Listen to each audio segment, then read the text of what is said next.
nie dawała tej szansy, prawda? Że ja mam tak. To było też dla pana historii.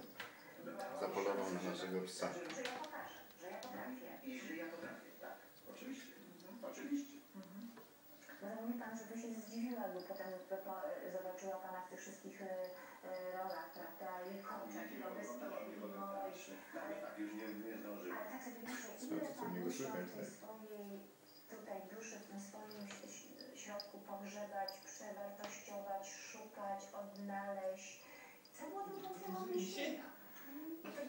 Zostawmy, że to reżyser powie tak czy siak. Zostawmy to, prawda? To idzie stąd, tutaj gdzieś